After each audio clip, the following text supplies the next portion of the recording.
Ребят, я всех приветствую. Отпишитесь, пожалуйста, кто есть в эфире, как звук и, собственно говоря, видео.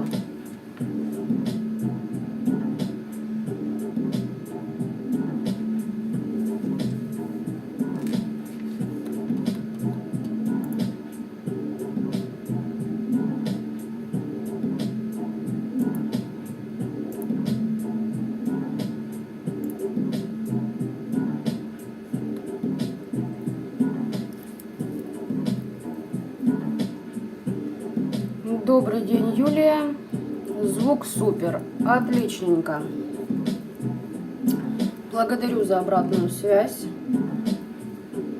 Сегодня у нас будет 4 варианта.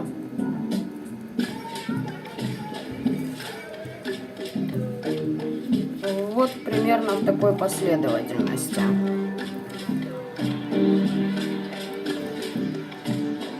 Вода, земля, огонь, воздух. Определяйтесь. А я еще кое-что доделаю для эфира и подождем остальных.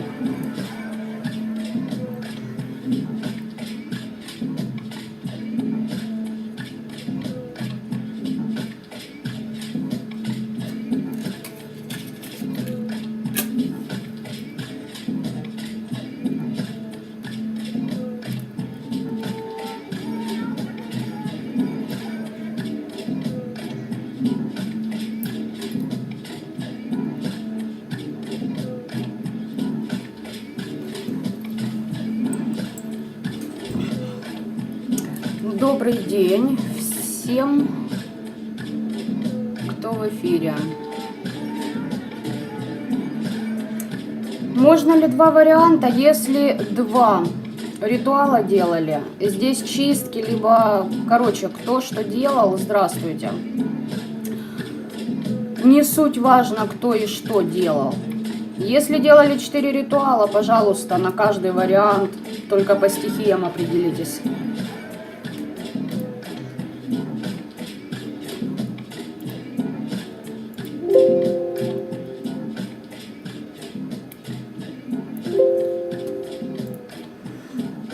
Так, немножечко музыку я потише сделала.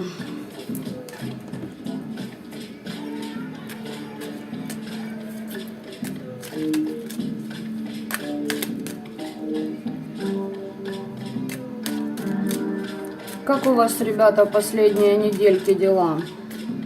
Атакуют недруги, да? Взбесились? Ребятки, после Астары.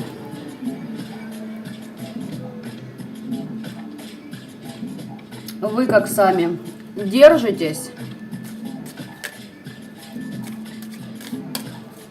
Все, как вы расписали в раскладе. Да, расклад, конечно, на моем основном канале последний вышел удивительно точным. Но опять же таки, я повторюсь, у меня Хаш-Таро просто под другим ракурсом открылась эта колода. И я не могла вам это не продемонстрировать.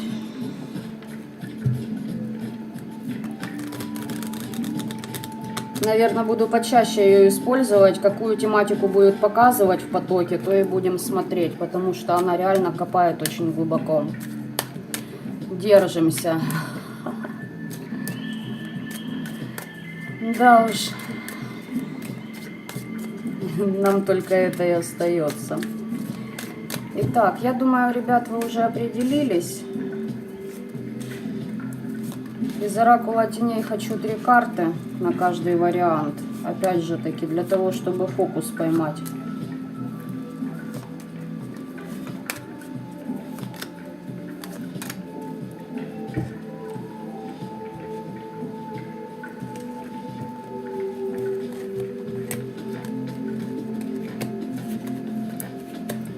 С трансляцией, как всегда, не все так просто.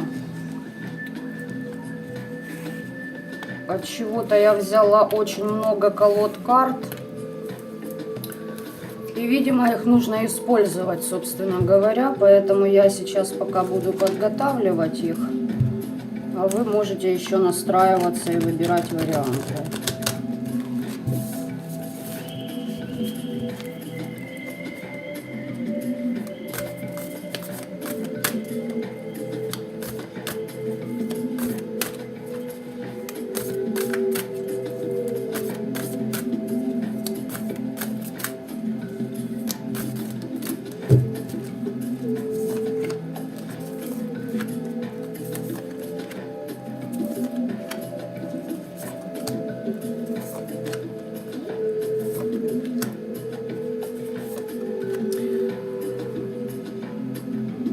Слушайте, ведь правильное замечание. Картинка черно-белая.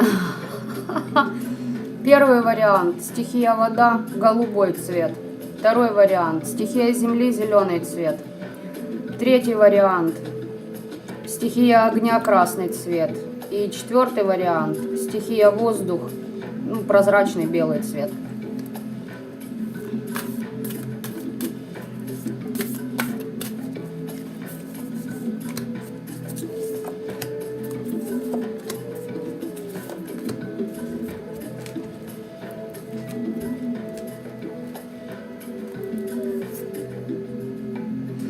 Ну, ребят, ну о чем здесь еще можно сказать? Смотрите, карты, которые закрывают колоду. Двойка кубков, сила. Опять любятина у нас поперла, да?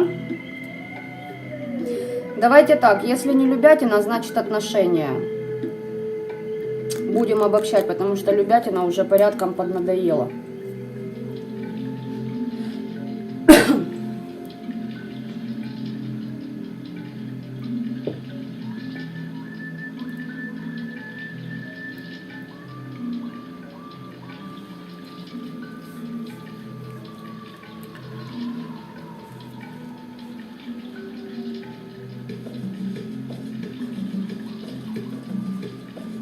Да, вот такой интересный момент. Слушайте, я решила делать трансляции только в черно-белом варианте пока что. И как-то да. Смотрите, если не по цвету, ориентируйтесь по тому, как вы их видите, потому что все равно они не идеальны, и каждый отличается друг от друга, даже по форме.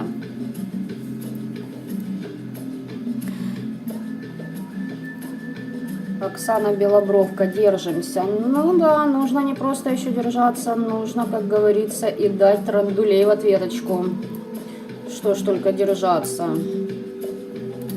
Короче, тенденция последнего времени. Ребятки побежали по магуям, по бабкам, по деткам, которые магичат. Вот. Так что вы, если что, учитывайте этот момент, бояться никого не надо. Если к вам привели какое-то несчастье, которое уже в пожилом возрасте, или даже не в пожилом, и оно полезло на вас, не санкционировано, да, ну, денежки решила заработать, к примеру, лупите, что есть мочи, ну, так сказать, от душински, не стесняясь.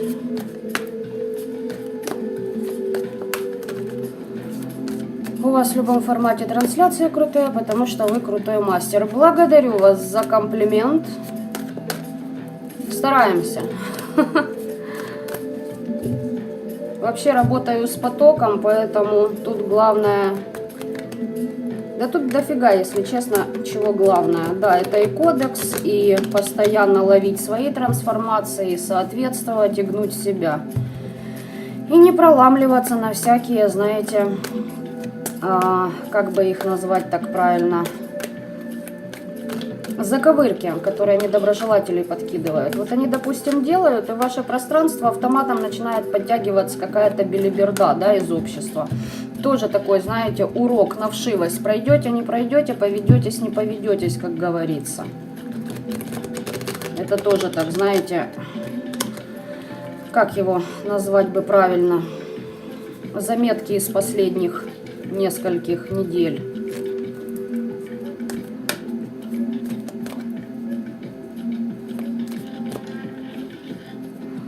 Вместо полной луны буду химичить в бюллетень со всеми вашими рекомендациями. Смотрите, тут вы немножечко Почему? Потому что, сейчас я вам объясню, вот это полнолуние, которое будет, оно будет просто-таки замечательным. Я вам советую на полную луну вдолбить и в бюллетень. Потому что там энергии колоссально различаются друг от друга. И да, нужно будет поработать, реально это один день, буквально 3 дня на перезагрузку, и уже входишь в новые вибрации. Это не так просто, но оно того стоит. Смотрите, вторая колода, двойка кубков. Ну, ёлкин дрын, ребят, да? Помним. Как бы рук не хватает. Короче, вот двойка кубков, и здесь у нас двойка кубков.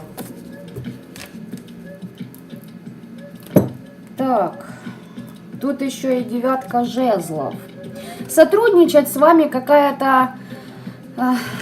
какое-то создание очень хочет.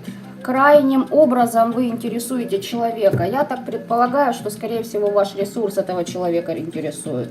Ну, у кого-то может быть конкретно и любятина. Сейчас посмотрим. Даже не знаю еще ни вопросов, ничего. Иду тоже, знаете, как по звездам, грубо говоря.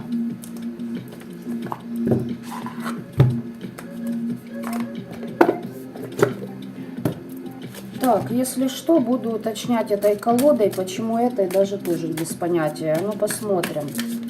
Ребят, я надеюсь, вы уже определились каждый с вашим вариантом. Буду смотреть по очередности. Еще раз повторю. Вода, земля, огонь, воздух. И давайте я, наверное, начну-ка я с воды. А вот эти я вот сюда положу, чтобы вы там никто не думал, что я что-то там подменила, подмешала, окормила, опоила, да? Так, и даже Таро веретника у нас сегодня будет.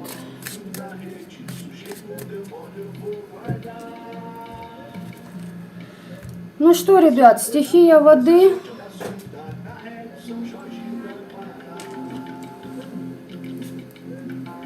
Карта у меня даже упала. 3 жезлов. Открывайте двери всем возможностям, которые идут в вашу жизнь.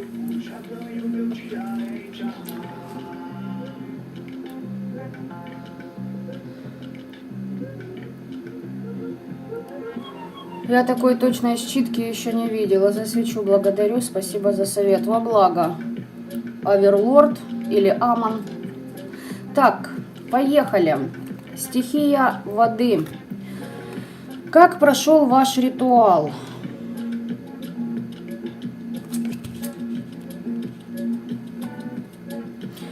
Выбирали. И знаете, здесь, возможно, не сколько... Может быть, кто-то из вас выбирал и каким ритуалом пользоваться. Но я вам хочу сказать, что здесь у вас как будто выбор стоял делать, не делать. Знаете, или сил не хватало, или желания не было. Вот что-то вот в этом плане. Импровизировать пришлось даже где-то. Но вы воспользовались шансом. Я же сказала, смотрите, здесь кто-то по вам трудился, причем рунами трудились и загоняли вас вот в некие страхи. Причем эти страхи, неуверенность вам еще как из окружения, ну, ситуации выпадали, да, вот как я говорила, что они там чудят, а, допустим, они до вас достать не могут. А в вашем пространстве начинают всплывать какие-то недоразвитые особи, которые как провоцируют вас на что-то.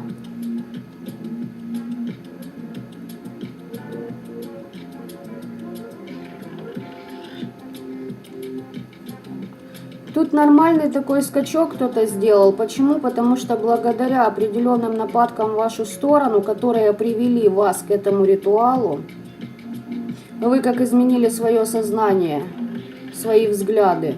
И вас, ваши же страхи покинули.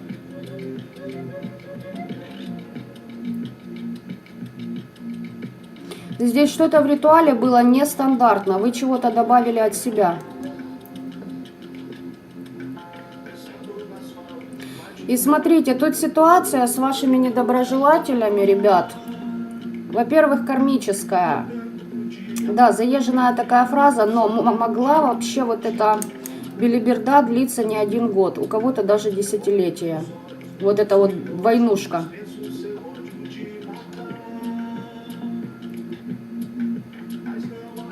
Здесь кто-то явно виноват в том, что у вас происходило в жизни, понимаете? Это не то, что, ой, это я такая, видимо, у меня на судьбе написано. Да вот фиг вам, не на судьбе у вас написано, это вам делали эту белиберду. Допустим, не могли найти хорошую работу, не могли найти себя в этом мире, не могли понять вообще, ну, за каким фигом вы в это перерождение пришли, да, что вам делать. За что не возьмусь, не получается. там срываются контракты, срываются новые возможности, не получается переехать, или вот, ну, в общем, вы поняли. Так вот, это не потому, что у вас там такая судьбинушка тяжелая, это потому, что кто-то приложился к вам, но этот человек вам по карме. То есть благодаря ему вы растете. Всегда воспринимайте ваших недоброжелателей как ступень в вашем духовном росте, если хотите, давайте я так сформулирую. И еще помните такой момент, что любой человек, который делает деструктивно другого, официально заявляет Вселенной о том, что я готов взять на себя проработку деструктивной кармы того, на кого я выполняю вот эту магию непотребную. С помощью нее влияю. То есть ваш недоброжелатель очень много чего вашего взял себе в судьбу, и теперь он будет это отрабатывать.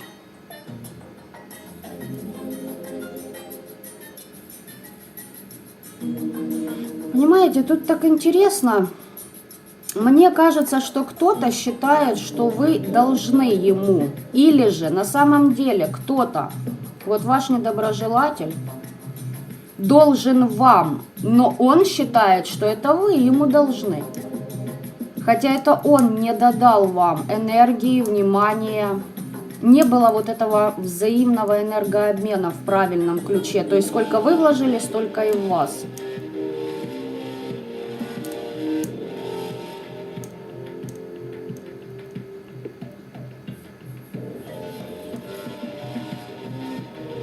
Так, смотрим дальше. Кто-то очень хотел, чтобы вы себя неуверенно чувствовали, чтобы вы как будто думали или чего-то испугались, да, что на вас какой-то там практик работает. Но здесь, я так предполагаю, был заказ на вас.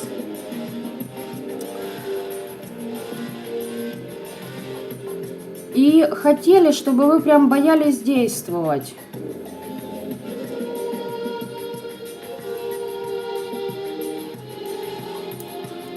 Как прошел ваш ритуал? Как он прошел? Мне вот это вот все показали, что было делано. Ладно, смотрим дальше. Как прошел?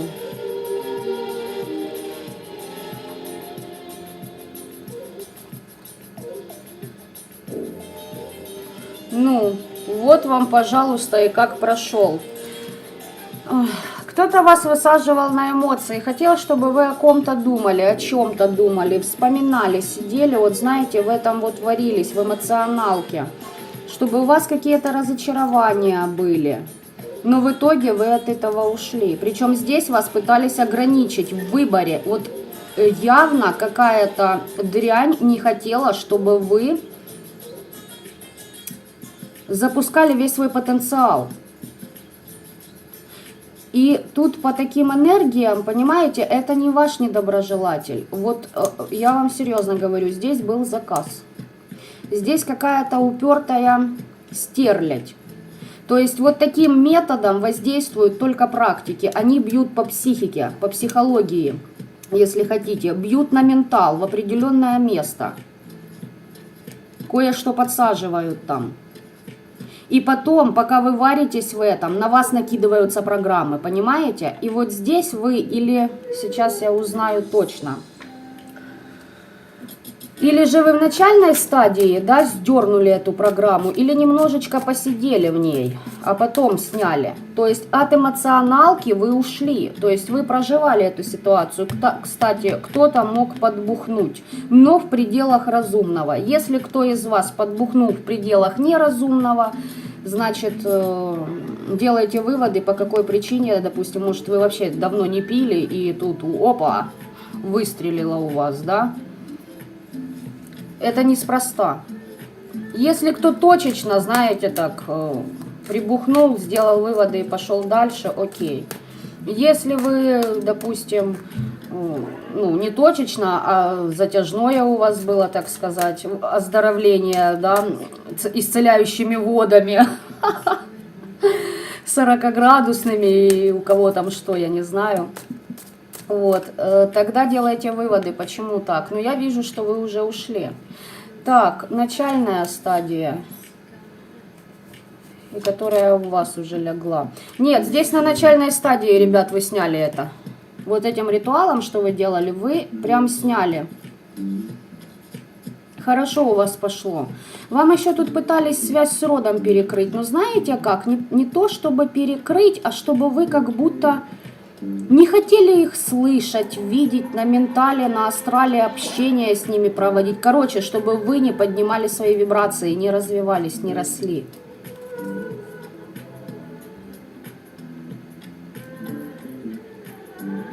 Прям, знаете, здесь поднимались такие вещи, которые у нас еще с детства тянутся. Мол, пожалеть себя, а какой я бедный, несчастный, а дай-ка я посижу, пообижаюсь на своих родителей, там что-то мне они не дали, что-то не додали, где-то что-то не предусмотрели. Вот даже вплоть до таких моментов могло вылезти. Так, отсюда ж, да? Угу.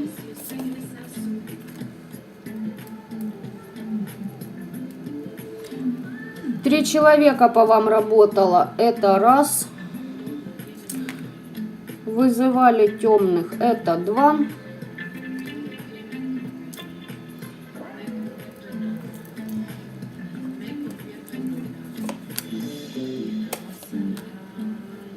Работа была как на кладбище, так и вне его пределах. Где-то еще работали. В храме не работали, дома что-то делали и на кладбище. Тут и ваш финансовый канал, кстати, тоже был подзадет.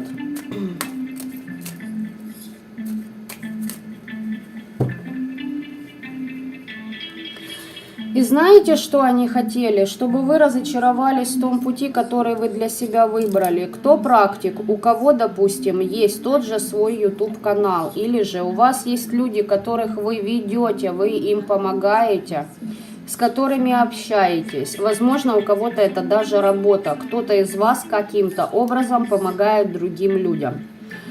Даже не будучи там практиком, эзотериком и тому подобное. Здесь накидывали определенные путы на ваши пути дороги в общении с другими людьми.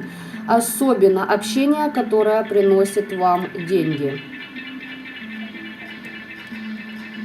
Здесь хотели, чтобы вы выбрали определенный путь, который им нужен. Связан он с десяткой кубков.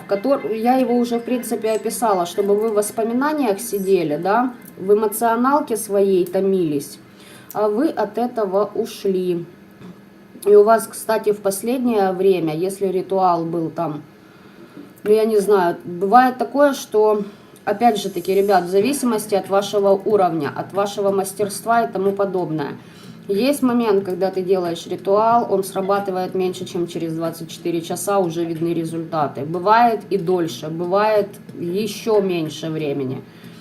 Но здесь у вас могло, как знаете, от кого-то как помощь, подарок прийти.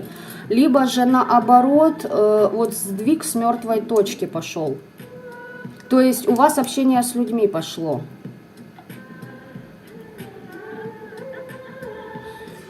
И знаете, что я вам хочу сказать? Здесь темные, которых они вызвали,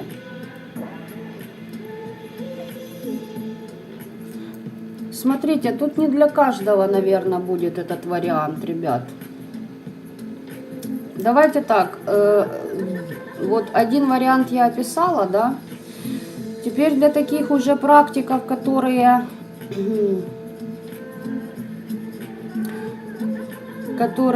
ну вы поняли, повыше вибрациями идут. Вот те силы, которых они призвали снизу, да, по дьяволу, они к вам не подошли даже. Но свою роль они выполнили. Почему? Потому что вы стали на выбор. У вас был явно какой-то выбор внутри себя. Делать, не делать, поступать, не поступать, предпринимать, не предпринимать что-либо. И эти силы как стояли и ждали. Они на вас, ну не совсем, но затронули, давайте я так скажу, затронули. Они вас в полный оборот не взяли.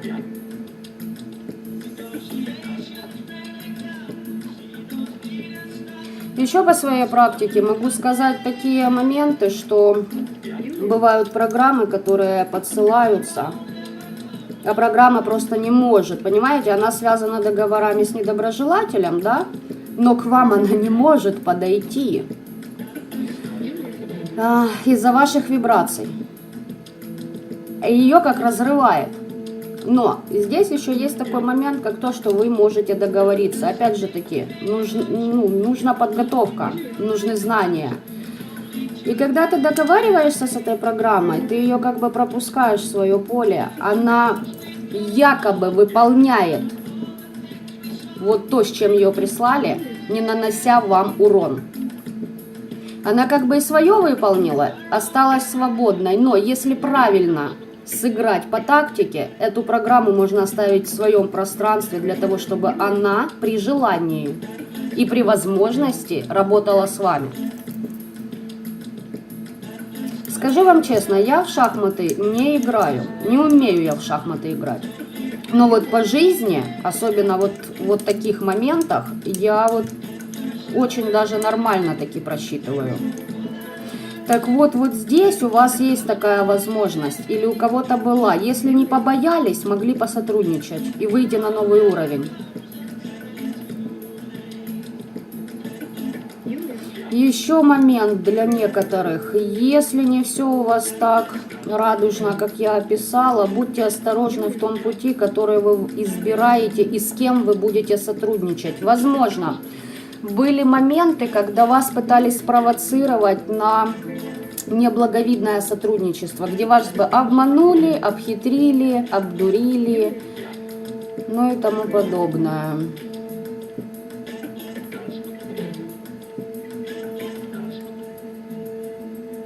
Так что, вот опять же таки, название, да, видео, как прошла чистка, как прошли ритуалы. Но показывают вот это. Так что, по сути, вы как бы вышли из вот этой эмоциональной блокады. Каждый вышел своим путем. Итак.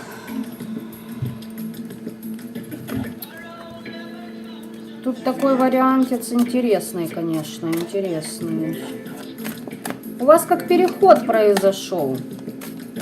И если тут кто-то пытался вас зацепить через любятину, я вам хочу сказать, что у вас еще больше отторжения к этому человеку появилось.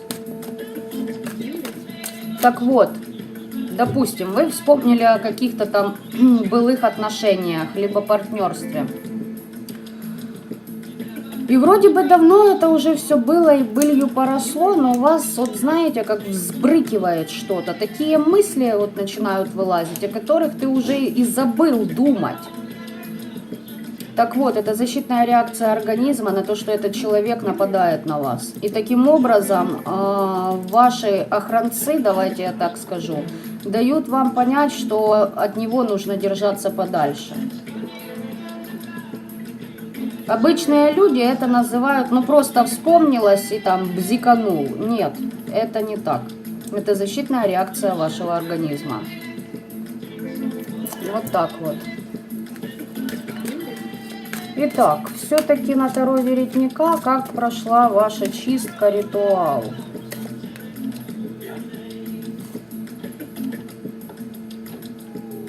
Ну, я вам хочу сказать, господа, что от вот это там и проклятия были.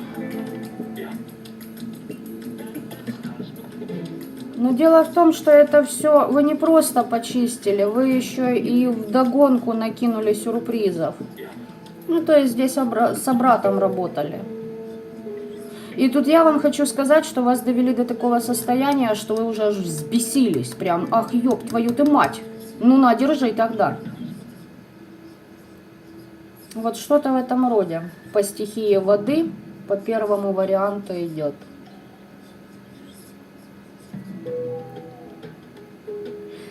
И, кстати, вы как они еще шифроваться могли, я вам хочу сказать. Не могли, возможно, вы сразу просмотреть, кто доподлинно, а потом, знаете, как стучитесь, да вам откроют, как говорится, и вот вы приподоткрыли занавес, узнали, кто, и прям у вас такой вот бунт внутренний. И вы так нормально нахлобучили людям. Ну правильно, пусть не лезут в ваше пространство, чё? Так что вот так вот прошел ваш ритуал.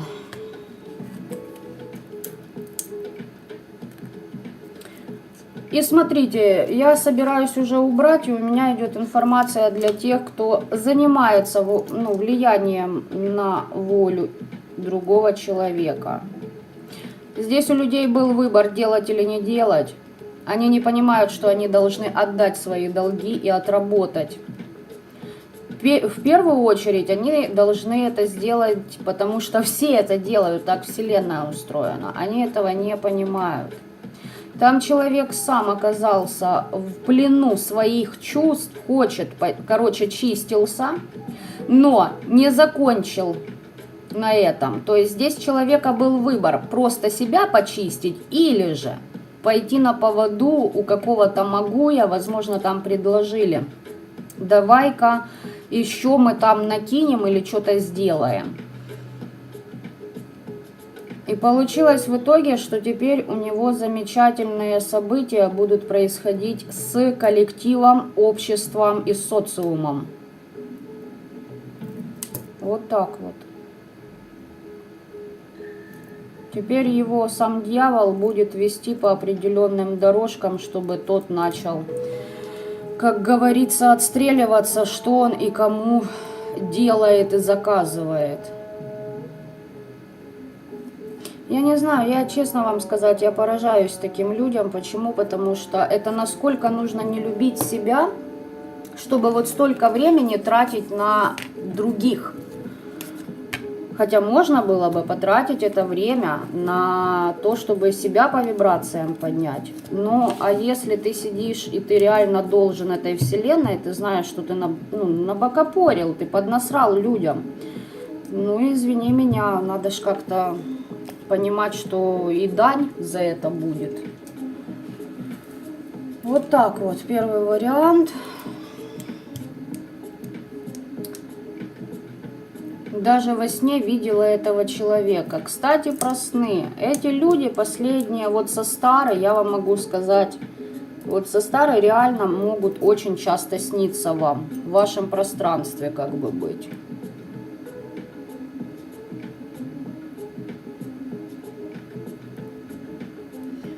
По свече тут тоже вообще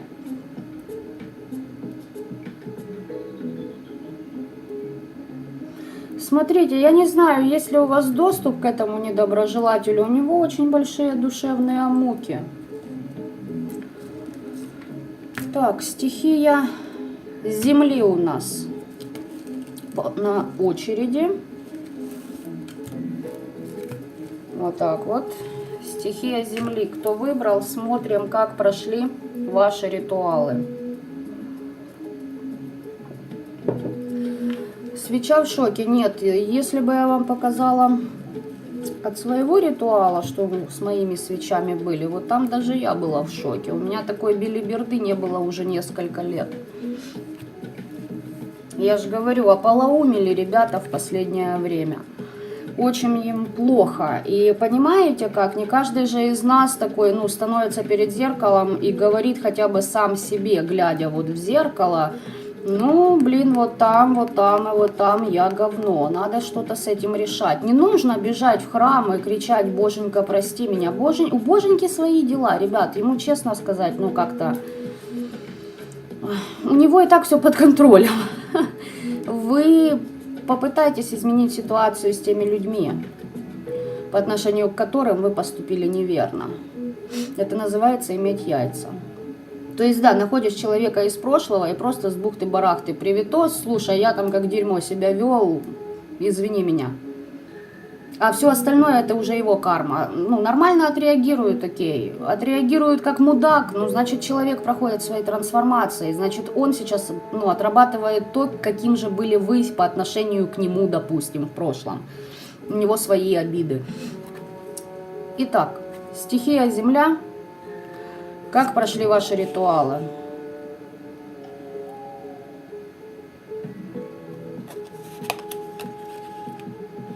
Оу, стихия Земля, ваши ритуалы прошли на ура.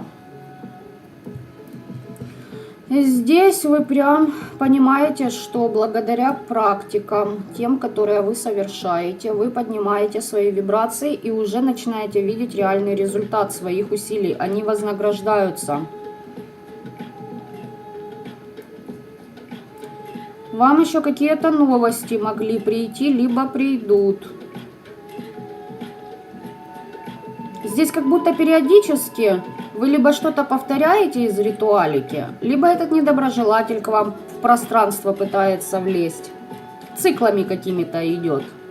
Либо кто-то на вас что-то ну, периодически подделывает. Вот. Причем 4 месяца, 4 недели. Для особо одаренных, ну как, давайте нет, это я неправильно выразилась.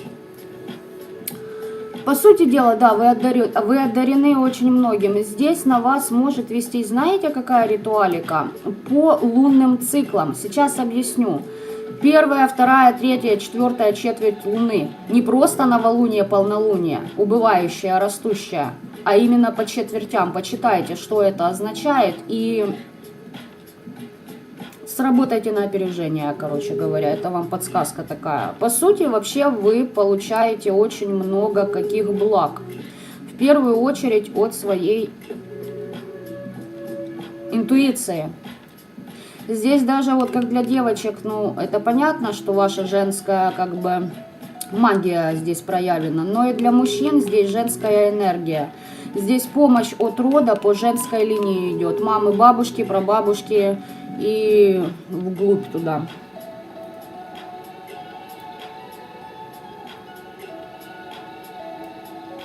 Вы здесь в соединении и в балансе находитесь. Вас ждет вот какое-то чудо, какое-то везение ожидайте. У вас прям открытие интуиции идет. У вас вообще ритуал хорошо прошел. Ваши заговоры здесь могли прочитать, знаете, как от фонаря. И у вас прям вот, ну, стихами там пошло, да. Вы доверились инстинктам своим. Еще такой момент. Вы, если еще нет, то скоро да. Определитесь, наконец-то, кем вам быть. И будете этим человеком. В первую очередь для самого себя, не для кого-то.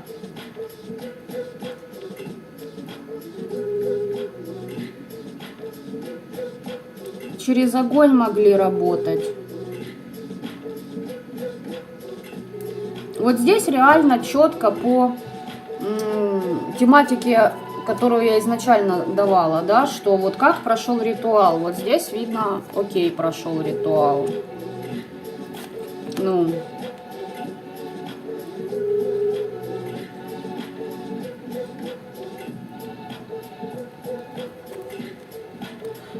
вы подобрали правильное время для нападения.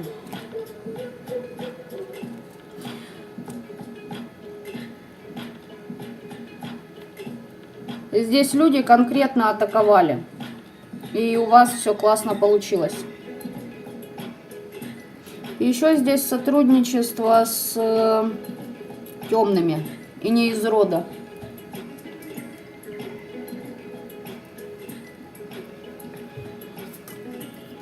Здесь, ребята, прям я вам хочу сказать, вы так пошли в атаку. Вот, ну, я больше ничего здесь не могу сказать. Здесь призыв определенных сущностей на вашу защиту и чтобы они были на страже. Если вы делали это, знаете, как по интуиции, даже не понимая, что сделали, то значит пока вам понимать не надо, либо поняли вот сейчас, от меня узнали. Но эти сущности вам вредить не будут. Здесь именно выставление защиты через, не через, а с помощью их. Вот так вот ваш ритуал прошел.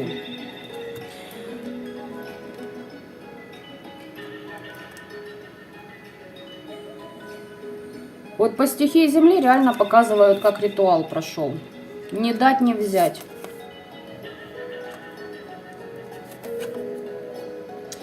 Из 2 колод 2 шестерки жезлов. Это победа.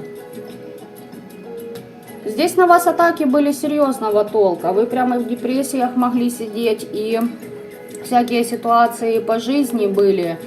Не везло, там срывались договора. И, ну, короче, белиберда творилась. Но здесь вы победили. Здесь человек входит в свои обороты. Начинает брать свою силу под контроль. Не отнекиваться от нее, допустим, да. Начинает больше понимать себя, этот мир. Здесь завязка с мужчиной могла быть. Но я вам хочу сказать, вы периодами могли что-то делать, а теперь вы наконец-то выходите на стабильное сотрудничество с определенными силами. Причем очень такое плодотворное сотрудничество будет.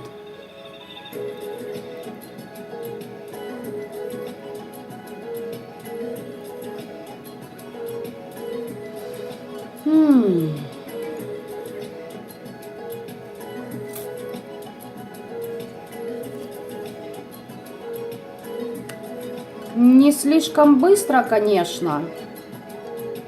Во-первых, сотрудничество будет надолго. Во-вторых, кроме этого, у вас сотрудничество с новыми людьми пойдет.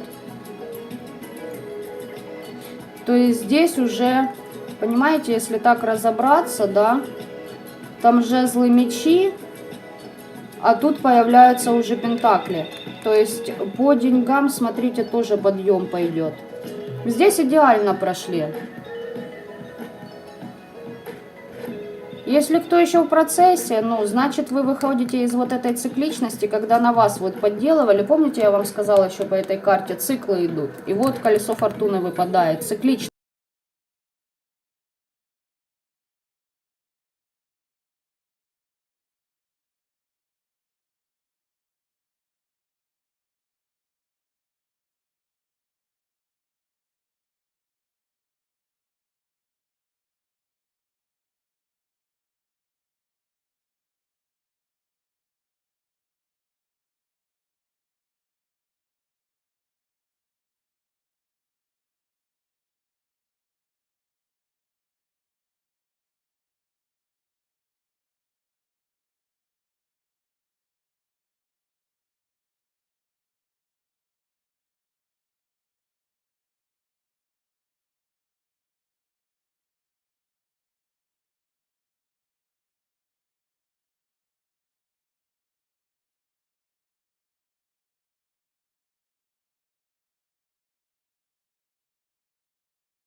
Видите, как они, ну, они же мыслят.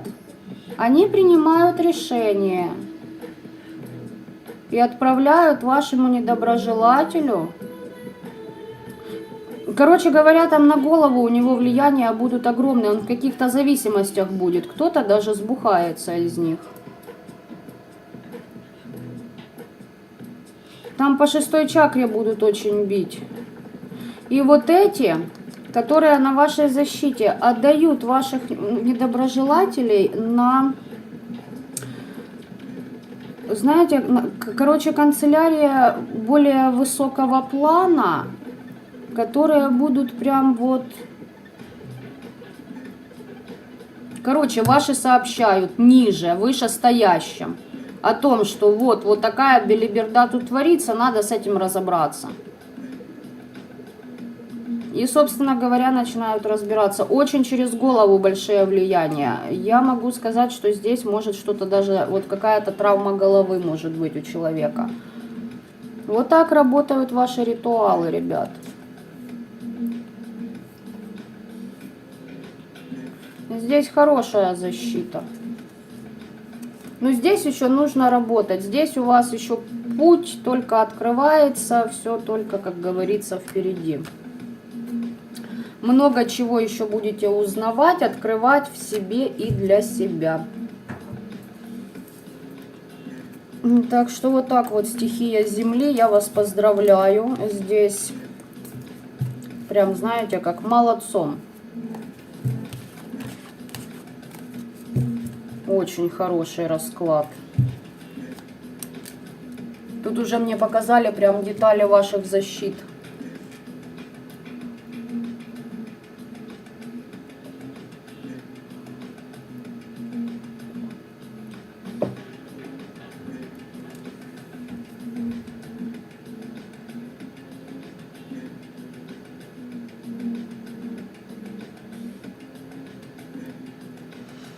Вот, Оксана Тайгер, вы написали сообщение, да, вот я же, да, говорю, что не пойми как, и вот оно, это...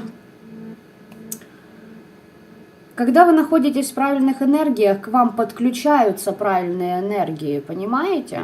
Смотрите, наши недоброжелатели, да, помните, я говорила, даже в раскладе, который вчера выложила, они одержимы нижним астралом, давайте так скажем.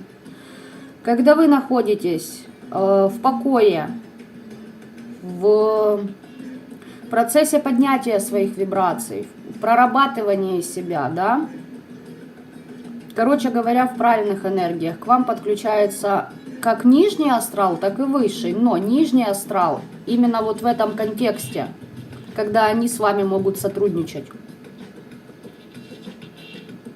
Так что вот так вот. Ну, нравится, может, им Пушкин, понимаете? Не знаю я, всякое бывает. У них свои, знаете ли, ну, приколы есть. Они иногда такие вещи просят, ты думаешь, ну вот зачем, вот вообще логики никакой, да, а потом только смекаешь, вот же оно, вот, все же на поверхности. Так что, вот и отличненько. Пушкин же тоже необычный был человек. Через него тоже определенные энергии работали. Так, стихия огня сейчас у нас. Стихия огня. Как прошли ваши ритуалы? Так, ребят, стихия огня здесь у вас. Два потока идет. Те, кто творил деструктив, им начинает высвечиваться, что, короче, где они набокопорили и в чем, ну, с чего завертелась белиберда, где они ошиблись и их понесло. И для них еще начинают закрываться все истины, не работают их работы. Это для деструктивщиков. Не знаю, для какого фига мне эта инфа идет, значит, сюда будут залетать и такие же персонажи, пусть послушают. Для нормальных. Для тех, кто себя поднимает по вибрациям. Мы же все не святые, когда-то и мы были в деструктивных энергиях. Это тоже нам следует всегда помнить. И мы не идеальны, идеальными нам быть и не надо. Здесь я вам хочу сказать, ребята, у вас прям, во-первых, с вас мороки слетели, вы узнали какую-то тайну, и вы делали чистку. Вот деструктивщики, кто делал чистку, даже сейчас проверю, на кладбище пытались сделать, и вот фиг вам. Эти силы манипулируют деструктивщиками. Ну, там самая высшая канцелярия сверху не дает просто добро, да и все на эти чистки. Так, а для вас что там чистка? Ну, здесь обращение к роду, либо через места силы с богами сотрудничать могли. Здесь хорошо вам все. Вас здесь по сердцу вас лупили, искали ваше слабое место. Ну, знаете, как на ранимость вас выкидывали. Мог вам кто-то помочь, кстати. Могли что-то где-то для себя услышать на тех же YouTube-каналах, подсказку какую-то. Либо же кому-то могли обратиться за помощью.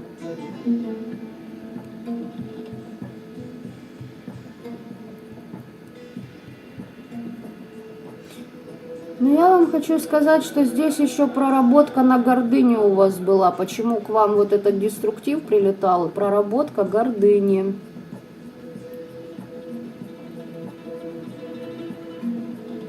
Вам реально какие-то истины открылись. Начиная от того, что вы видели, кто, что, как, зачем и почему на вас сделал, заканчивая тем, что вы как будто начали сотрудничество на астрале, на ментале с кем-то.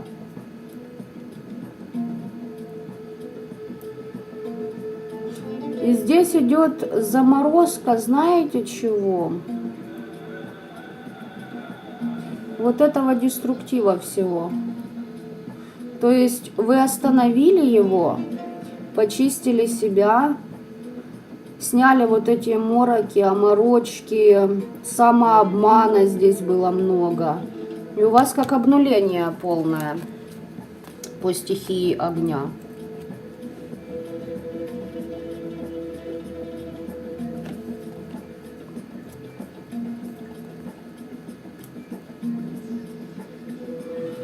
Так, смотрим дальше.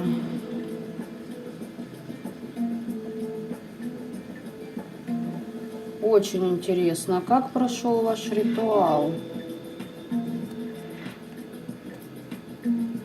Здесь вы как закрыли свое сердце для вот этого воздействия на него, вы себя обезопасили. Но еще нужно проработать некоторые моменты. Знаете какие? Для кого-то, буду говорить откровенно, бросайте бухать. Если не можете, значит, я не знаю, значит, должны смочь. Прям войдите в аскезу. Допустим, вот если у кого-то постоянно чуть-чуть, но каждый день, через 3 дня, либо раз в неделю вы в усмерть нажираетесь. Входите в аскезу, дайте себе, допустим, вот 4 недели я не пью. 4 выходных, там, по субботам, допустим, да? Хотя вы привыкли выпивать. Здесь нужна аскеза. И есть еще момент такой, может, кто из вас мало, наоборот, употребляет жидкости. То есть здесь воды побольше пить нужно. Либо еще, знаете как? Очистка нужна через воду, то есть в ванной.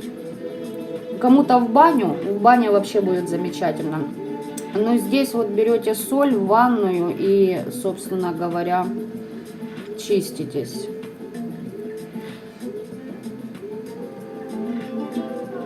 Здесь вы прям отдыхаете. Вот реально, вы кому-то очень много дарили чувства и эмоций. Либо кому-то, либо какой-то ситуации. Очень переживали.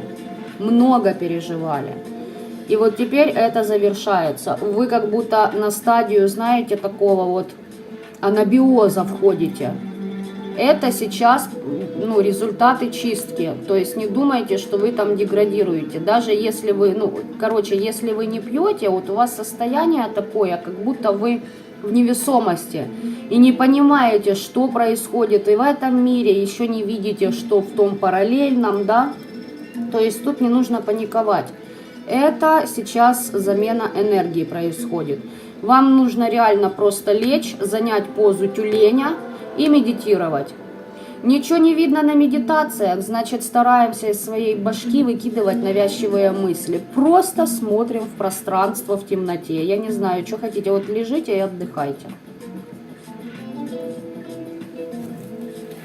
Здесь чистка прошла, да.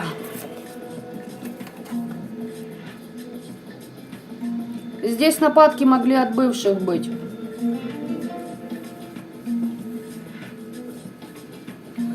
Причем от этого человека вы абстрагировались, вы прекратили общение с ним, и у вас очищение пошло от нелицеприятных воспоминаний о совместной там семье или что у вас там было. Может, не факт, что семья, может у кого-то это были отношения по бизнесу, но здесь идет король жезловый. Вы как императрица, даже если вот для мальчиков... О чем это говорит? Это не сколько ваша женская энергия, да, сколько ваш статус.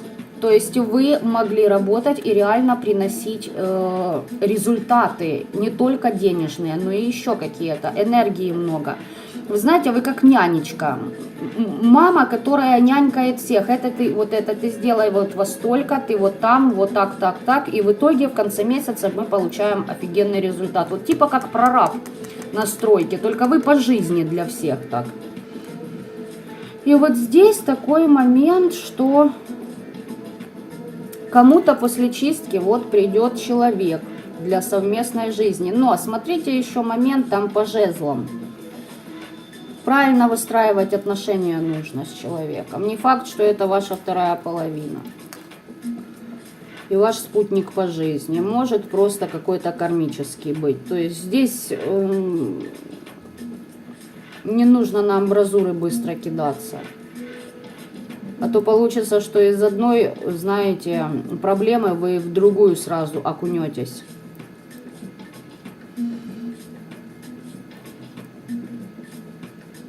Вот вы свои воспоминания эти почистили. И слушайте, давайте-ка поменьше себя раздавайте другим, да? Работа, родители, которые манипулировать любят очень сильно, допустим, если у кого-то это и родители. Вообще, короче, в чем суть этого моего послания, да? Неважно, кто это будет. Поменьше себя дарите другим. Особенно то, что касается с семьей. Здесь вам нужно реально, я же как сказала, еще раз повторюсь, включить позу тюленя. Вы сейчас должны подумать о себе и подумать о том, что после чистки ваша энергетика будет вот в таком состоянии. Вам нужно время просто переждать это. И научиться делать акцент на себе. А не только думать за других.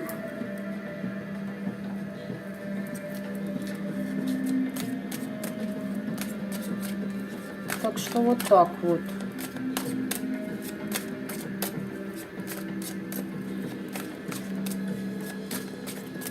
Пушкин вроде море он носил. Не знаю, не знаю. Все может быть. Так, по Таро Веретника, как прошли ваши ритуалы?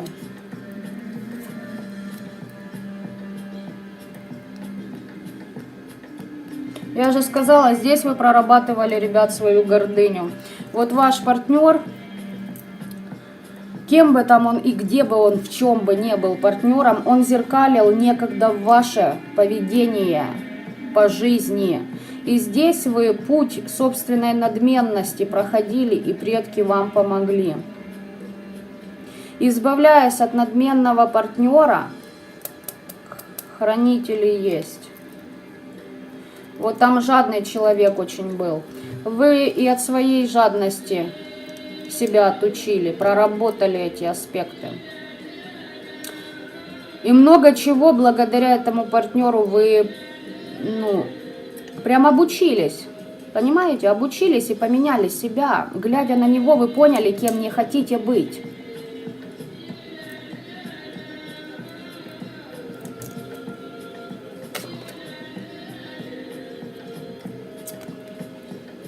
И еще знаете, в чем здесь аспект проработки для вас? Прекратите, как бы это потактичнее сказать, да? Прекратите, нет, тактично я не буду, не получится у меня тактично. Прекратите думать о жизнях других людей, своих там детей ставить на первое место, своего мужа, жену, родителей, я не знаю, своих каких-то подопечных. Хватит думать, что если вы будете заботиться о всех, то вы будете ими оценены. Это идет, смотрите, в психологию сразу ныряем. Вы пытаетесь через поощрение других как бы придать себе большей значимости. Значит, по факту вам просто нужно научиться любить себя, уважать себя. Даже если вас посадить в одиночестве на остров, вы поймете, что и там вы не потеряете своей значимости для Вселенной. Вот эти аспекты вам нужно прорабатывать. Не нужно, понимаете, через призму взглядов других людей на вас как бы себя идентифицировать, а я сейчас хороший или я плохой. То есть вот этому я помог, значит я хороший. А вот если бы не помог, тут я плохой. Вы слишком разбазариваете себя. То есть Вселенная это видит так. Ты разбазариваешь свой ресурс, пытаясь казаться в своих же глазах более значимым. За счет того, что скажут остальные, те, о ком ты заботишься, те, для кого ты стараешься. Тут нужно поработать над собой. Вот полежать в позе тюленя и это все в себе переживать и переосмыслить.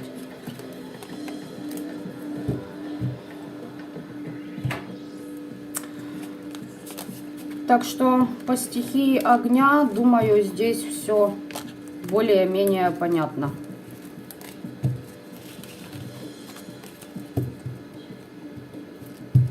Никого обидеть не хотела, ребят. Говорю то, что вижу. Если есть какие-то вопросы по третьему варианту, задавайте, пишите, что там. Так, не так, все ли вам понятно?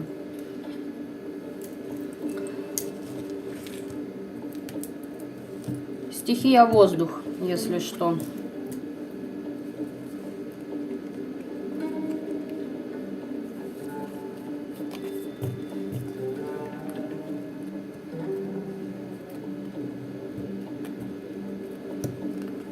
Ну, мы многие проходим через это. Еще и как проходим.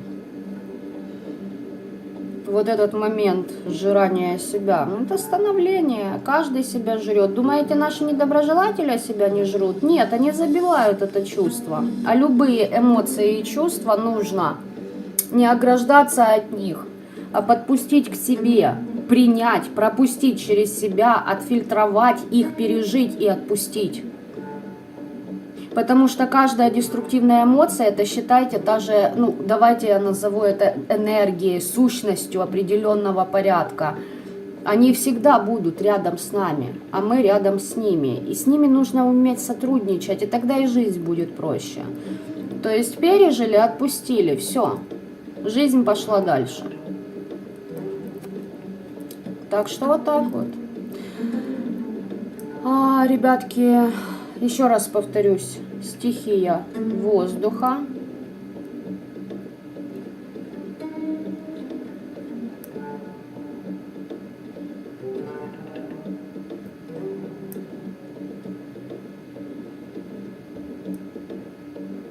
Во благо, Юлия, да, вот вам реально это я советовала даже не 1 месяц назад, если помните.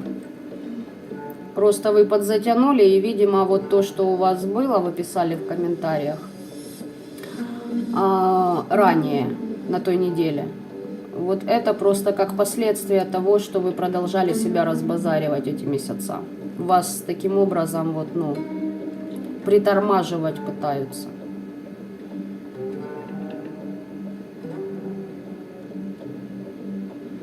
Ну, насчет мухоморов, ребят, я...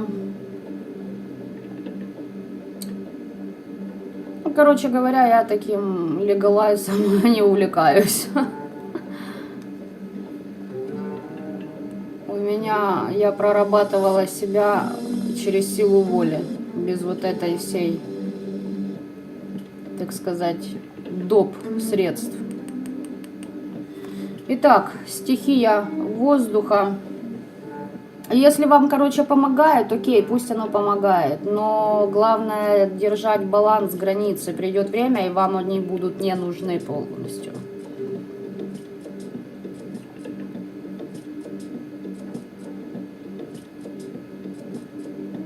Да что там стыдного? Ну, пока оно вам помогло, главное, не увлекайтесь этим, да и все.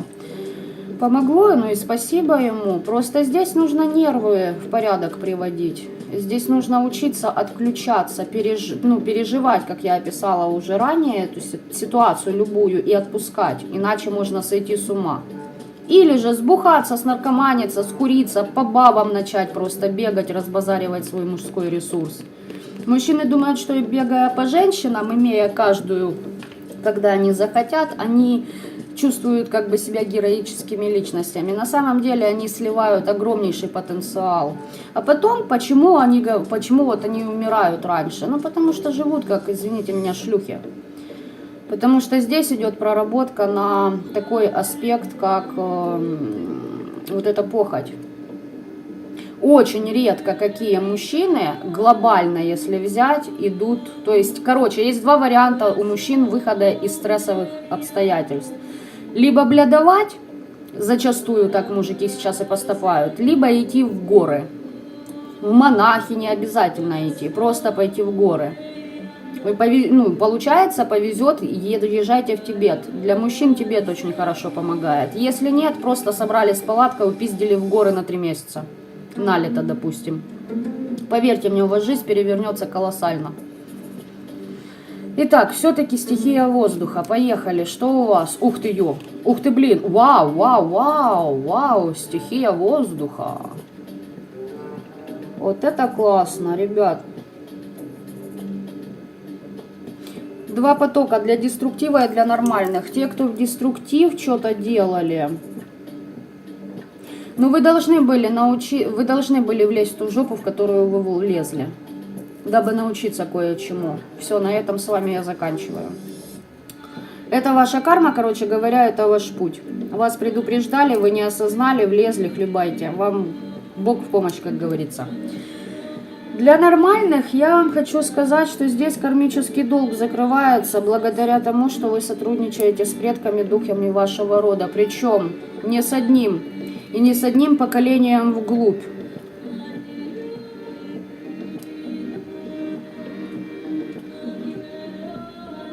У вас идет рост. У вас идут приобретения от рода. Вы как по карме, знаете, вам было закрыто это все, вам как не давали вашу силу взять в руки и не давали, чтобы вы трансформировались. И так и должно быть. Значит, в прошлых жизнях вы кому-то перекрывали вот этот весь потенциал, понимаете? То теперь у вас вот эти вопросы все закрыты, эти кармические долги, там наследственные моменты еще могут быть. Если не вы в прошлых жизнях, значит кто-то из ваших близких родственников, бабушки, прабабушки, прапрабабушки могли что-то куролесить, и вы как бы отрабатывали за них. Ну здесь вообще классно все. Здесь вы уже на тех вибрациях, когда вы можете делиться с другими той благостью, которая вокруг вас. Нести благо другим.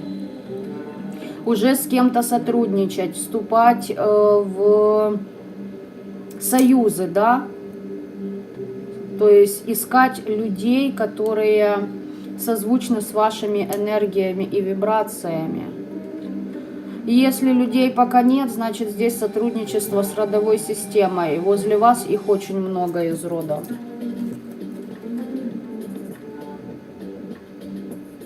По ритуалу, ну что по ритуалу, как прошел? Отлично прошло. Тут больше, знаете, как, неважно что и как, для чего вы делали. Здесь у родовой системы была изначально другая задача. Главное, чтобы вы сделали хоть что-нибудь.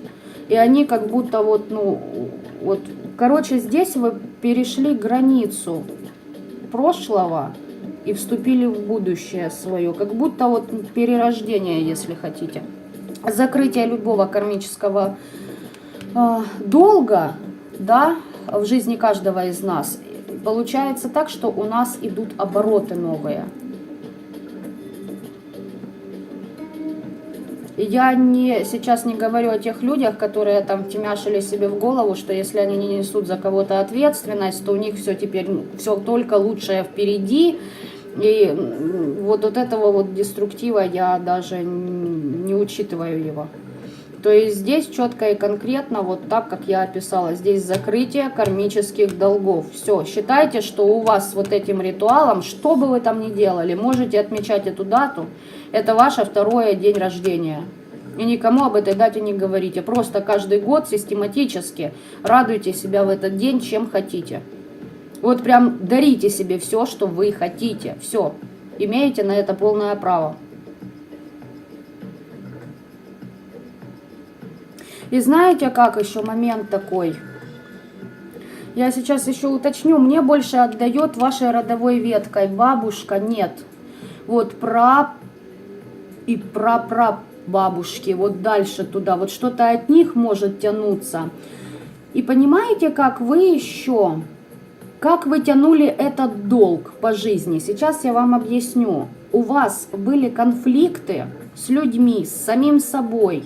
Неважно, в общем, конфликтные ситуации из-за нежелания менять свои же желания. И здесь как будто вы уже подошли к этой границе и поменяли. И здесь не сколько ритуал сработал, и здесь колоссальная проработка себя была.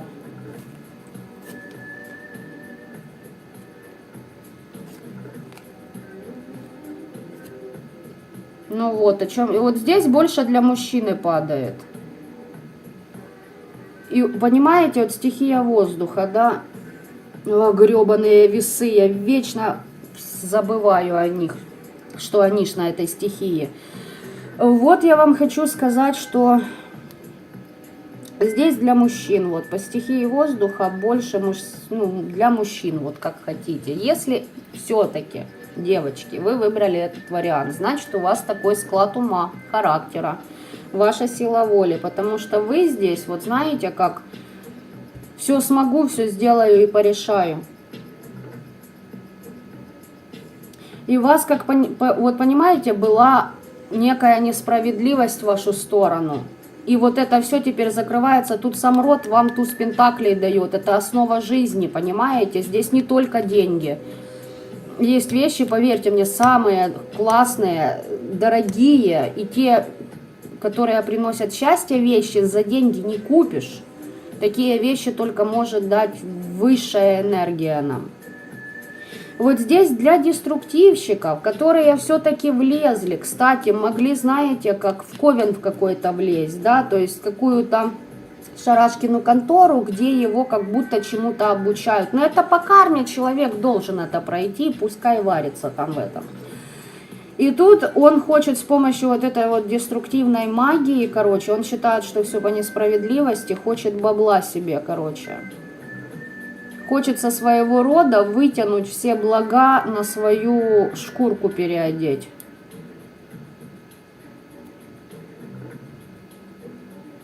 Для нормальных, вот я вам говорю, что была несправедливость, и у вас теперь пойдет рост. Вы вопросы эти закрыли. У вас был выбор, и вы сделали правильный выбор. Деструктивные личности сделали неправильный выбор. Хотя тоже вот деструктивные, блин, я не знаю, как их называть вот этих. Они просто тоже свои же уроки проходят, да? Давайте я их буду называть те, кто в отрицательных энергиях находятся. Ну, понимаете, просто в отрицательных можно находиться некоторое время, делать выводы, а потом развивать себя. А можно в этом минусе провести всю свою жизнь и творить, ну, белиберду, нарабатывать себе говёную карму на будущее воплощение. Здесь человек, во-первых, кто... Для всех нормальных здесь у вас вы начинаете управлять своей жизнью, своей судьбой. Причем во всех ее аспектах. Ну, а те, кто минусовые, тут вообще там с головой непорядок. Вокруг меня... Вот знаете, какое мышление у человека? Весь мир вокруг мне должен, все ко мне несправедливо поступают, и вообще это порча, и вот этот, и вот этот, и вот этот на меня сделал, сейчас я вам отвечу, я сейчас пойду заплачу и все порешаю, вы мне получите. Вот так вот. Вот я здесь император, мать его. Ну, вы поняли, да, там... Сиди, дура, сам открою в голове. Но идет мне эта информация, значит, я ее должна озвучить. Возможно, это вообще про вашего недоброжелателя. Вот это вторая, да? Второй поток. А минусовых идет.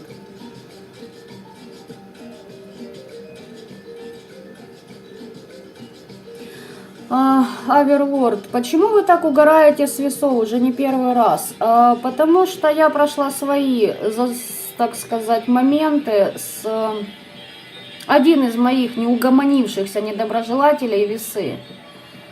И на самом деле я встречала адекватных весов, но вот у меня вот запинка кармическая, вот такая вот фигня с ними. Почему я с них так угораю? Потому что они охуели в последнее время. Вот так вот. Потому что они просто, ну, веселят, честно сказать, веселят. Мне уже иногда хочется сказать, ну, сука, неправдоподобно, больше артистичности включи. Уже скучно иногда становится. Вот. У вас с Водолеем, видите, ну, ой, Водолеи это вообще уникальные люди. Второй поток про недоброжелателя. Ну вот видите, Надежда, я вам говорю, вот здесь у меня я описываю весы, которые деструктивщики, что они сейчас творят. Вот у меня идет эта информация, я ее буду озвучивать.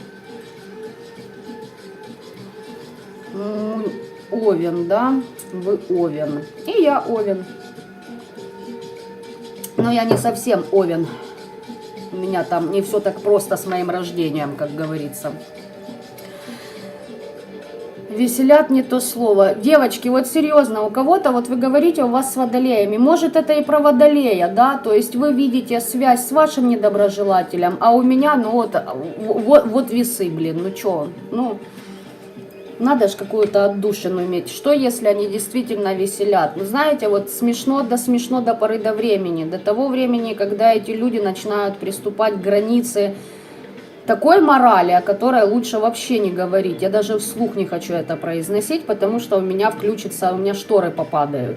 Это люди, которые попирают законы Вселенной, им плевать на жизни детей, своих родителей. Когда родители в уплату долга дьяволу отдают судьбы своих детей. Знаете как? Вот для того, чтобы она не сдохла, мамка, она начудила. Она готова платить чем угодно, судьбами своих родных детей и их детей. То есть, ну, когда я все это вижу, вот поэтому я и угораю. Лучше посмеяться, потому что, ну, в другом случае я бы просто хотела, я не знаю, раз выстрелить им в лоб. Я не понимаю, конечно, до конца. Точнее как, я понимаю теорию, но иногда, ну, Вселенная, короче, лучше знать, для чего такие люди живут, но иногда вот прям реально хочется, знаете, взять, короче, все в свои руки, потому что, ну, белиберду творят ужасную, но, видимо, так надо. Ну, я же тоже человек, у меня есть эмоции, я не каменная. Я как бы большинство вещей умею контролировать, но иногда и у меня срывают крышу. И это не просто так. Это тоже свои трансформации у меня проходят.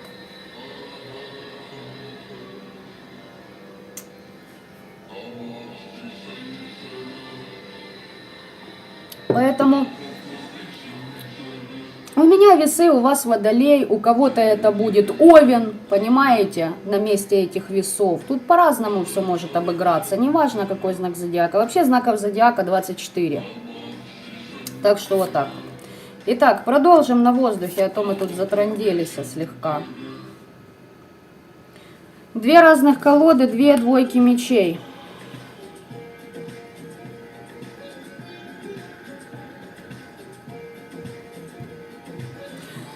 Так, как прошли ваши ритуалы стихия воздуха? Здесь вы конкретно ждете, когда наваляют вашим недоброжелателям. Причем силы тоже темные. Знаете, такие. Действуют они быстро, смело. Но те, кого вы подозвали, они работают быстро, сильно ударяют, но на один раз. Поняли, да? Они не постоянно на вашей... Тут даже не защита, здесь именно атака была. Вами кого-то. Вы против какой-то системы прям давали люлей. И вы сейчас выходите из безысходности, да, где вы были заблокированы эмоционально, там, может, вас что-то подавляло. И ожидаете результатов своего ритуала, и когда же вот... А вы узнаете, кстати, когда результат ритуала долетел, если уже не узнали.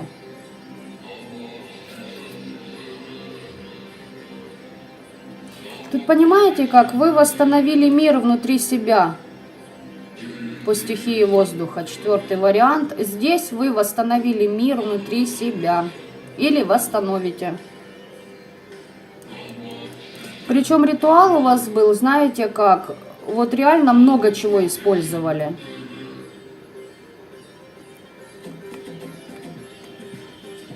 Вот знаете, как идет такое у меня картинка, накидали много чего. И вот это, и вот тут, и вот это сюда, и вот это тоже сюда, вот так перемешали. О, готово. Вот такого плана.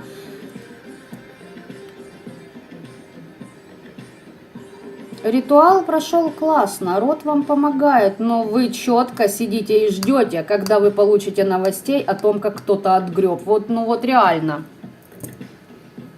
И вы знаете, что они отгребут. И даже знаете, что вам придут новости.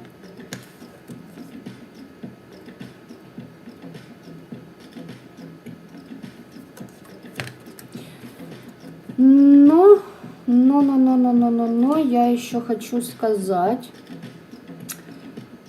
что вас еще могут попытаться спровоцировать. Знаете, чтобы вы как оговорились, вот зацепить вас попытаются, чтобы спровоцировать, дабы вы открыли свои карты. Будьте вот бдительны.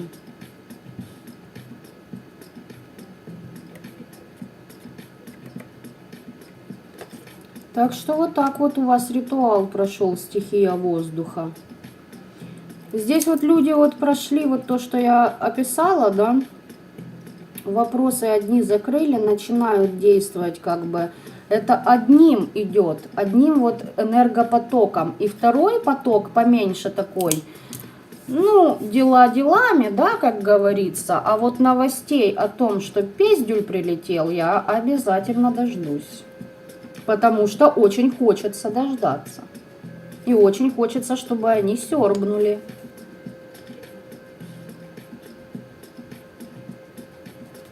И знаете что, если вдолбет не в полной мере, как вы надеялись, здесь не нужно роптать на свой род, на высшие силы, значит вот так вот должно быть. Значит, повторите ритуал, сделайте еще, развивайтесь, получайте новые знания и работайте.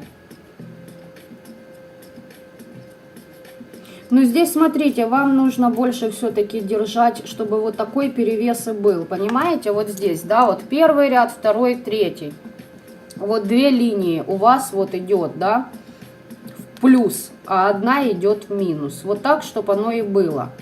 Чтобы вас не захлестнуло вот это желание постоянно мстить. И вы в войнушке вот так, ну, по кругу не бегали.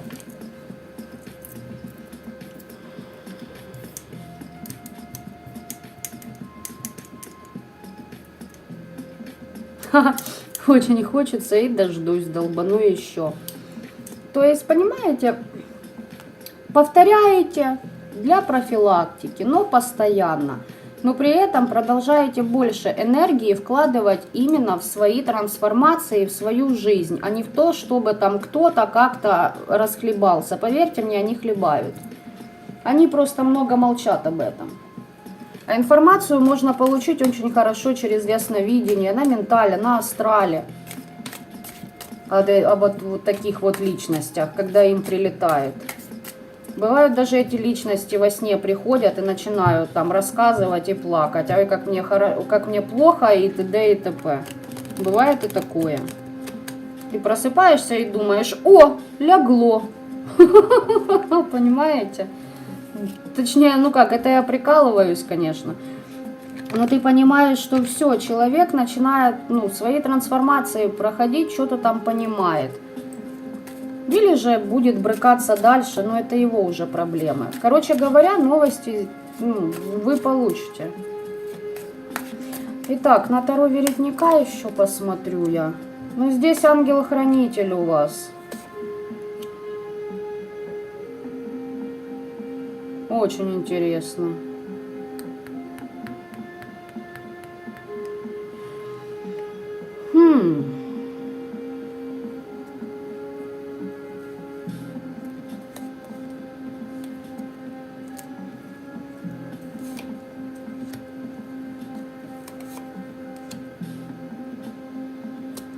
Здесь у кого-то конкретно хотели забрать вашу власть, как в физическом мире, так и в параллельном. Почему? Потому что, короче, если вы, допустим, бизнесмен, хотели что-то отжать, да, если же вы практик, хотели вашу силу забрать.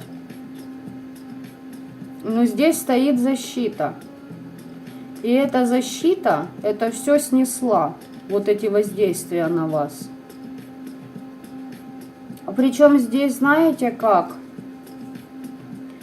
Делали так, чтобы вы теряли власть даже над самим собой, опекая слишком других. Кого, смотрите сами. И вот эта ситуация подзакрылась. То есть ситуация воздействия на вас подзакрылась, но могло выстрелить вот побочкой, начали сливать энергию в заботу о других.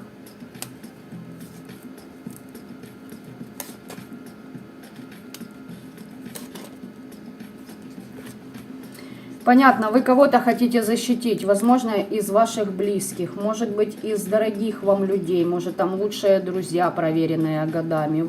И поэтому вы туда энергию свою вкладываете.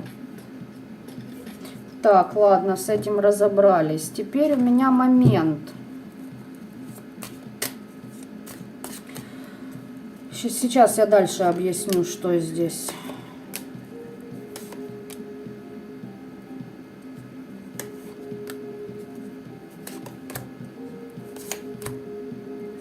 Ага, поэтому тут, короче, вот что оно так.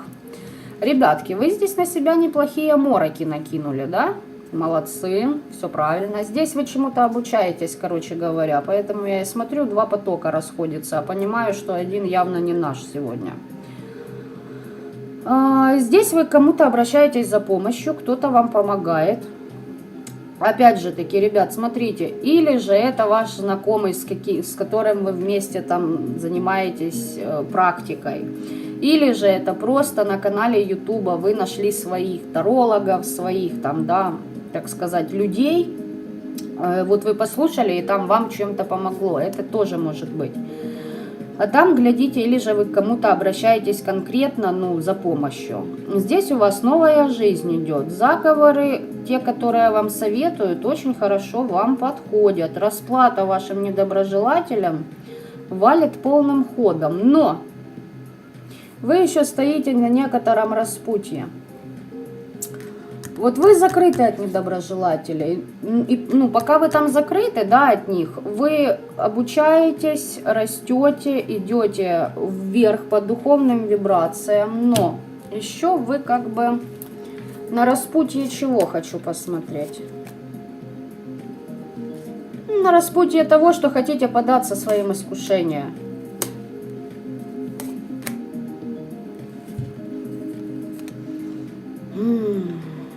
А по искушениям что тогда?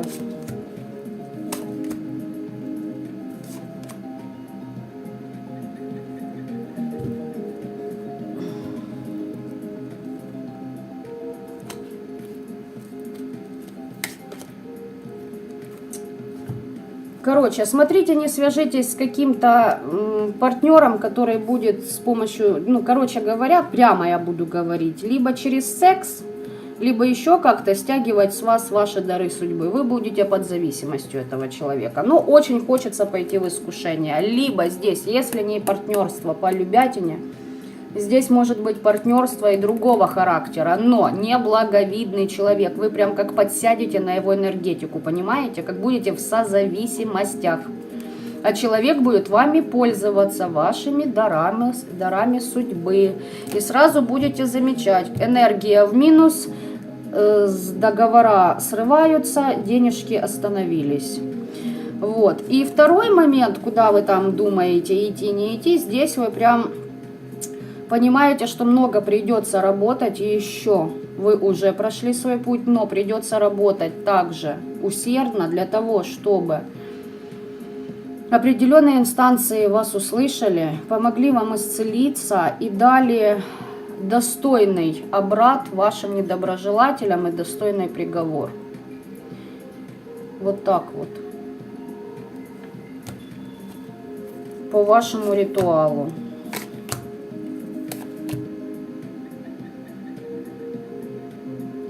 И смотрите, за вами следят и вас обсуждают, ребят. Очень обсуждают по поводу того, что, чем вы занимаетесь.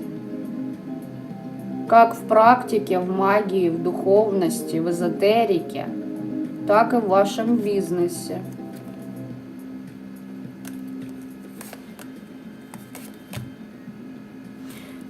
Еще раз повторюсь, будьте внимательны с договорами, с новым сотрудничеством в любой сфере, потому что здесь подлость через договор будет с каким-то человеком. Вы в процессе обучения, вот у вас просто идет урок, чтобы вы научились распознавать персонажей в вашем пространстве, с которыми стоит сотрудничать, а с кем уже, ну, вот категорически вам запрещено. Ну вот нельзя вам с такими людьми, все, вот как хотите, нельзя.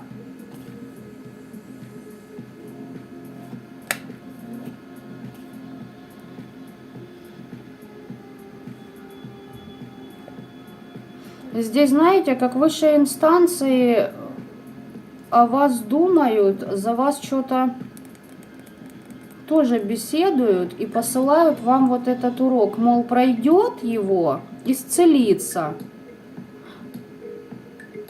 А не пройдете, ну, значит, на второй круг будет заход. А там, смотрите сами, вот прям там высшая канцелярия прям решает по поводу вас что-то. Так что вот так вот, ребятки. Фу, прошли ритуалы. Интересно, конечно, получилось, необычно. Не из области получился, не получился ритуал. Много чего тоже повсплывало такого интересного, о чем можно было бы поговорить. Так.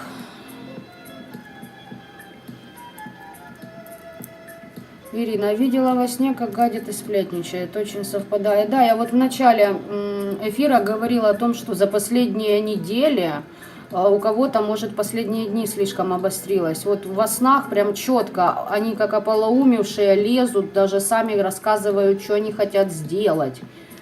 Бывает разное.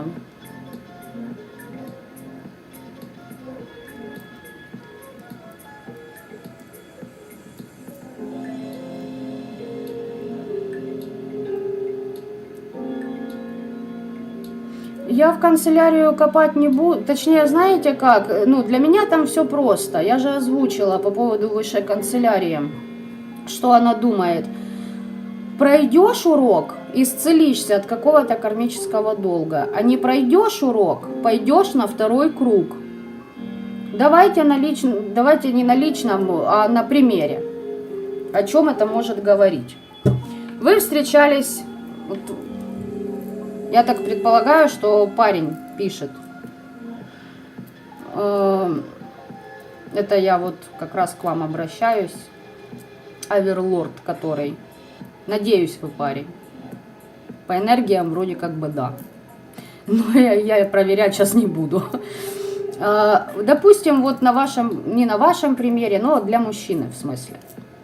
Ситуация. Вы встречались с девушкой, она вас использовала. Ничего серьезного от нее вы не дождались, хотя там душу вкладывали. Мальчики обычно по молодости, они тоже любят помечтать, воображать, как это все будет. И потом мечты, конечно, часто накрываются медным тазом, и мальчики начинают идти во все тяжкие.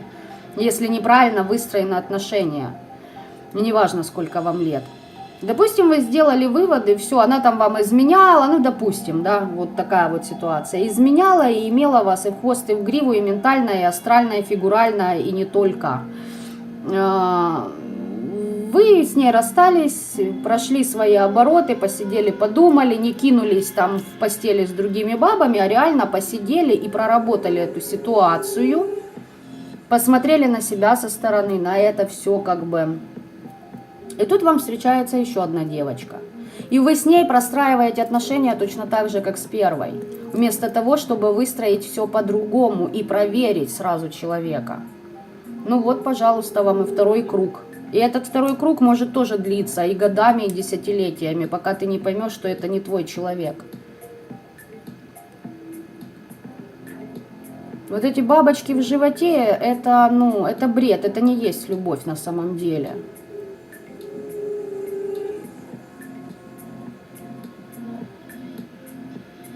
Ну вот видите, да, вот Надежда пишет, было уже 2 круга, 3-го круга не будет. Ну, видите, вам пришлось 2 круга пройти, да. Бывает такое тоже, это нормально, бывает, что мы, да, о, грабли, так мои любимые, все, я уже готов, наступаем. Ну, цена таких игр, как говорится, это года нашей жизни. Я не думаю, что здесь сейчас в чате у нас собрались одни бессмертные. Вот. Поэтому я всегда говорю, что самое ценное – это время.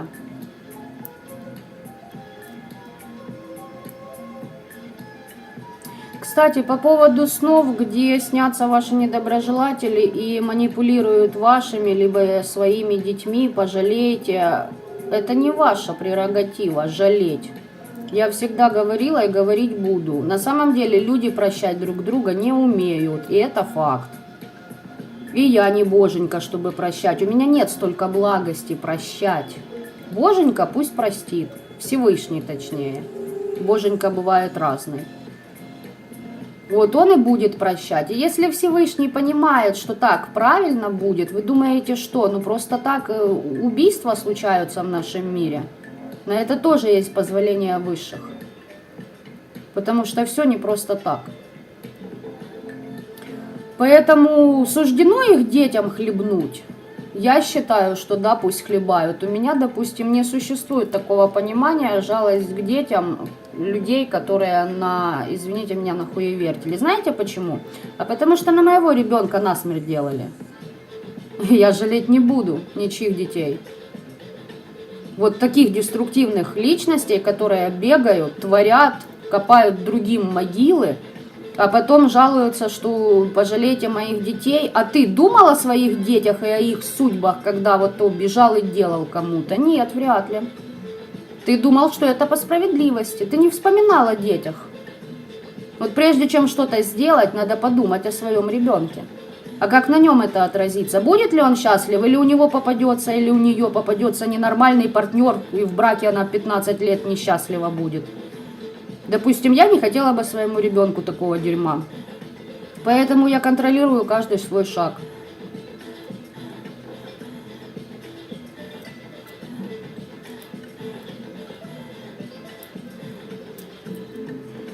Да, и с парнем встречался. По поводу... Некоторые считают эту тему очень тонкой в нынешнее время, но я считаю так, ребят. Для меня, буду говорить откровенно, пидорасы те, которые учат нас, как жить. И навязывают нам свою деструктивную волю. И это не только недоброжелатели, это любые люди, которые... Ну, я не касаюсь принципиально политики, но вы поняли, о чем я. А все вот эти моменты, когда мне пофигу, кто с кем спит, главное, что эти люди не начинают войн. Вот и все. Вот реально, я не видела еще ни одного гея, который начал бы войну. Хотя, может, они ими и были, но не признавались. Но я не думаю, что Гитлер был таковым.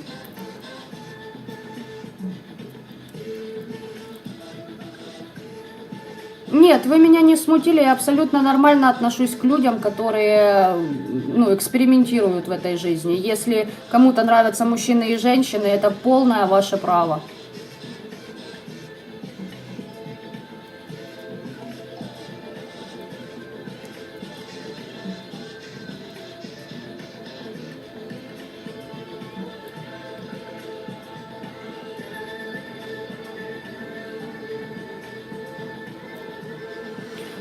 Руны. Руны, да, специфические руны, конечно, будут помогать вам лучше входить в эти все моменты и прокачивать свое яснознание.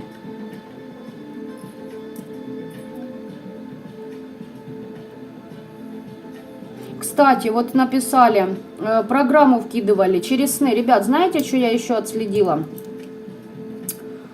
Я буду записывать ролик на эту тему. К чему снится человек ныне живущий, и там не только. И вот в последнее время что-то про сны надо продавить эту информацию. Смотрите, что еще во снах выстреливало за последнюю неделю. Допустим, человек из вашего прошлого, просто знакомый, одноклассник, я не знаю, любой человек. С ним мог у вас быть какое-то там разногласие, ссоры, или вообще все хорошо, вы видитесь постоянно. Даже вот бывает такое, знаете, когда вы не видитесь постоянно. И всплывает человек и ведет себя ну вот неестественно, не присуще своему поведению в жизни, в реальной, да. Это также подсылается программа через образ человека, которого вы можете впустить в свой сон. Поэтому отстреливайтесь. То есть тут нужно учиться контролировать сюжет сна. Вот так вот.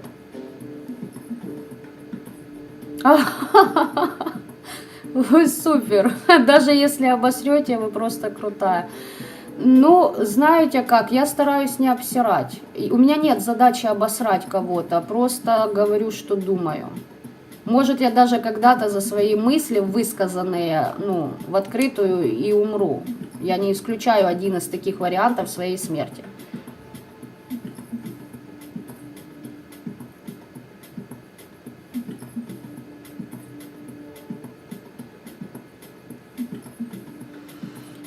По поводу любви между одним полом, давайте так, она существует уже очень большое количество времени. И я вам скажу честно, по поводу однополой любви, я повторюсь, меня не интересует, кто с кем спит, я ко всем отношусь хорошо. Я вам скажу больше, если у меня в жизни появится гей, то это будет самая лучшая подружка, это факт. Они более чувствительны, у них более прокачанная интуиция, нежели у обычных мужчин. Это тоже факт. Но меня устраивает все, где не насилуют детей. Все. Все остальное – проблемы, дела и выбор любого отдельного человека. Вот там, где взрослый мужик, извините, насилует ребенка, которому 3, 5, 8, даже 16 и 18, или вообще любого другого человека, вот этот здесь вот да. Тут уже, конечно, не люблю я такого дерьма. Таких, да, я бы обосрать не знаю, как обосрать. Смысл обсирать. Здесь я поддержала бы Сталина, который бы вывел бы к стене и расстреливал. В этом вопросе вот так вот, я считаю, нужно поступать. Таких людей стоило бы расстреливать, как мне кажется.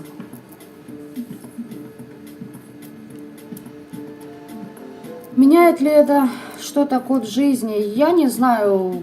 Кодов жизни этих бывает, знаете, сколько просчетов и тому подобное. Ни на что это не влияет. На нас влияет то, как мы мыслим и куда мы двигаемся. Растем мы или в дно скатываемся. Вот и все. Да, темы действительно пошли интересные.